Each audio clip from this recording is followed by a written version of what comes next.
Posterior crowns. I think posterior crowns is everybody's how do I say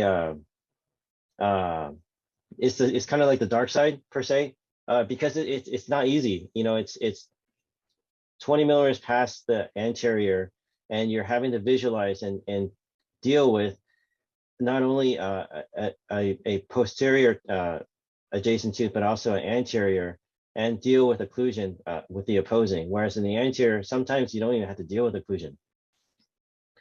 This is a 4-year-old in 2016, pretty large decay. We ended up having a pulpit and then placing at the time, we only had contoured crowns in the posterior, and that was what it looked like post-op. As you can tell in this particular case, I did have to reduce the opposing tooth S in order to get this to fit correctly, from an occlusion standpoint.